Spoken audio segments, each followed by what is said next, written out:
Bonjour à tous, j'espère que vous allez bien. Bienvenue dans un nouvel épisode des Cieux ouverts. Alors aujourd'hui, on est le 1er juillet 2024. Dieu nous a fait encore grâce et je prie afin que ce nouveau mois puisse être un mois béni pour vous et votre famille au nom de Jésus. Alors aujourd'hui, on va aborder un thème assez intéressant qui est la retour sur semence. Retour sur semence partie 1. Mais comme pour habitude, nous allons tout simplement remettre ce moment entre les mains de Dieu. Père Céleste, nous voici à nouveau devant toi en ce nouveau mois. Te remercions, Seigneur, pour les mois passés. Merci également, Seigneur, pour ce que tu vas faire en ce nouveau mois. Nous sommes disposés à recevoir de toi, disposés, Seigneur, à ce que tu nous parles. Et c'est pourquoi, Seigneur, j'aimerais remettre ce moment entre tes saintes mains, de sorte à ce que tu puisses, Seigneur, nous parler.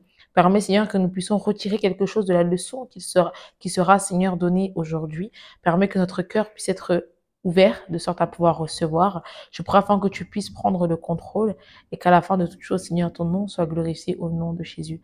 Amen. Alors, comme vous l'ai dit plus tôt, le thème d'aujourd'hui, c'est Retour sur semence, partie 1. Et le verset de mémoire est tiré du livre de Marc, Marc 4, verset 20, qui nous dit « D'autres reçoivent la semence dans la bonne terre. Ce sont ceux qui entendent la parole, la reçoivent et portent du fruit, 30, 60 et 100 pour un. Que l'Éternel bénisse la lecture de sa parole. » Donc là, on voit ici, justement, à travers ce verset, que certains, justement, parce qu'ils ont reçu la semence, parce qu'ils ont entendu la parole, on peut voir que derrière, ils l'ont également reçu et ont porté du fruit.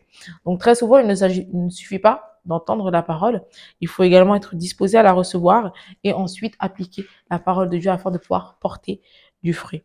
Mais aujourd'hui, tout ça, on va parler plutôt de la semence. C'est également ce que nous montre ce verset-là, c'est que lorsque vous semez, il ne se fait pas seulement de semer, mais il faut également, faut faire en sorte de semer dans la bonne terre. Et c'est un élément déterminant finalement.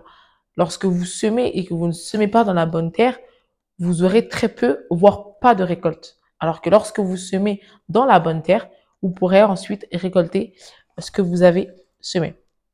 Lorsque je préparais justement cette leçon ou ce message, une phrase ou quelque chose de connu, et je vais vous le dire, hein, m'est venu à l'esprit.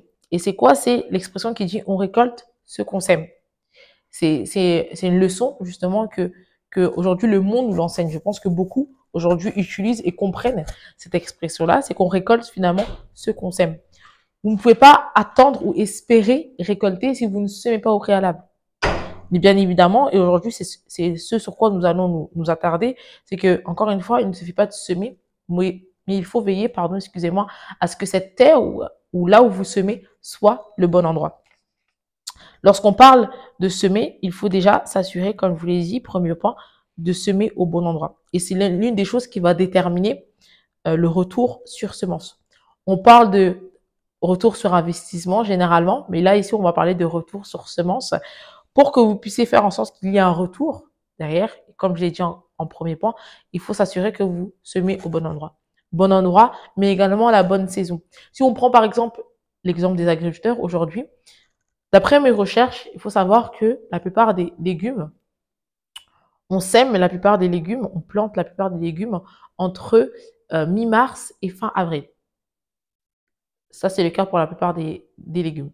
Donc, lorsqu'on a cette information, forcément, on verra à ce que durant cette saison-là, durant cette période-là, on sème. Je pense que c'est logique, on ne sèmera pas tout au long de l'année.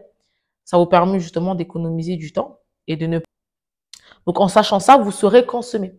Donc, c'est un peu la même chose pour nous. Il ne suffit pas encore de semer pour semer. Beaucoup sèment parce que justement, ils souhaitent récolter, ce qui n'est pas grave en soi. Mais il faut essayer de s'assurer que cette semence est bonne, premièrement, et au bon endroit. Donc, encore une fois, beaucoup de facteurs déterminent finalement la qualité de ce que vous allez récolter et la quantité également. Notre pasteur ici, le pasteur I.E.A. Débrouillé, partage une histoire où il y a quelques années, par exemple, il nous dit qu'il y a quelques années, il semait dans un ministère à l'étranger. Il connaissait la loi de la moisson, pardon, quelque chose de très important, parce que lorsque vous n'avez pas cette loi-là, comme je l'ai dit par exemple pour les agriculteurs, un agriculteur qui ne sait pas qu'il faut semer entre mi-mars et fin avril, mais qui sème en octobre, malheureusement, il ne connaît pas forcément la loi et ne pourra pas forcément récolter énormément. D'accord? Donc là, en tout cas, notre pasteur, lui, connaissait la loi de la moisson, donc il savait comment semer, il savait quand il fallait semer. Et c'est ce qu'il faisait. Mais le problème ici, il nous dit, c'est que cette semence ne donnait absolument rien. Il ne récoltait rien. Donc, il a eu l'intelligence de se poser les bonnes questions après un certain temps, parce qu'il faut savoir également un point très important, c'est que très souvent, lorsqu'on sème, on ne récolte pas ce qu'on sème tout de suite, à l'instant T. Parfois, il faut attendre des jours, des semaines, des mois, voire des années. Et là, on peut le voir, c'est qu'après un certain temps, après plusieurs mois, par exemple, il nous dit qu'il a réalisé en fait que sa semence ne donnait absolument rien. Donc, il s'est posé la question, il a demandé également à l'Éternel, et l'Éternel l'a révélé que en fait, l'endroit où il semait, n'était pas le bon. Et donc, c'est de cette façon-là qu'il a connu, ou du moins qu'il a su qu'en fait, il devait changer là où il semait. Donc, c'est pourquoi c'est très important, premièrement, de pouvoir réaliser l'endroit où vous semez, vous posez la bonne question, est-ce que je sème correctement ou non? Et ensuite, d'agir en conséquence. Parce que notre pasteur, ici, lui, a agi en conséquence. Au vu du fait que cette semence ne donnait absolument rien, il s'est dit, bon, bah, je ne sème pas, ou du moins Dieu l'a révélé qu'il ne semait pas au bon endroit, et il a changé son endroit où il semait. Il a changé son endroit de semence. Et la Bible, une chose est bien, une chose qui est merveilleuse par rapport à la Bible de Dieu. Je me dis très souvent que la Bible est super complète. Dans la Bible, vous pouvez tout trouver. Et donc, par rapport aux semences, la Bible nous dit clairement que Dieu se soucie des pauvres et que par conséquent, lorsque vous donnez aux pauvres, vous semez, vous récolterez également cette semence. De la même manière, on nous dit un deuxième exemple, c'est Dieu se soucie de ses prophètes et de ses mystères. Donc, quand vous semez dans leur vie, vous obtiendrez une récompense. Troisième exemple, Dieu se soucie de son Église. Donc, quand vous semez dans un ministère, vous également serez récompensés. Donc, la parole nous guide finalement sur où semer, comment semer.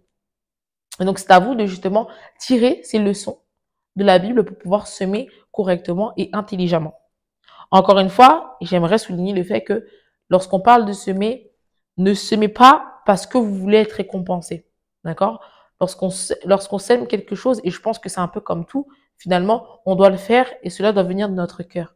Si vous donnez aux pauvres dans l'idée que, avec l'intention que oui, Dieu a vu, donc il me récompensera derrière, non. Malheureusement, ça fonctionne pas comme ça. Mais si vous donnez avec sincérité, justement, à ceux qui sont dans le besoin, Dieu le verra et Dieu vous récompensera.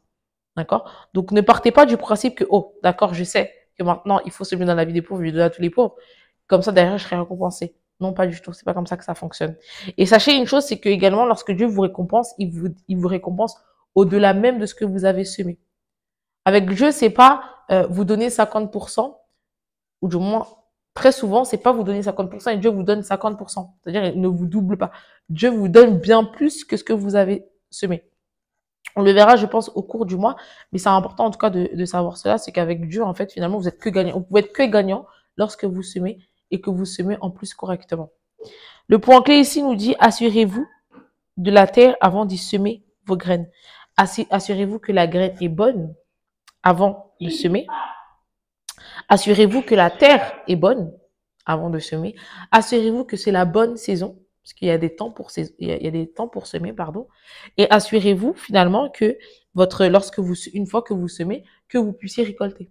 Encore au bout d'un X temps, vous devez vous poser la question, est-ce que j'ai récolté finalement de cette semence? Si c'est pas le cas, alors posez-vous les bonnes questions, cherchez quoi faire et changez finalement d'approche.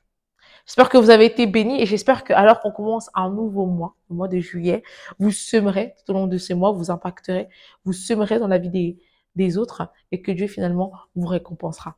À très vite pour un nouvel épisode.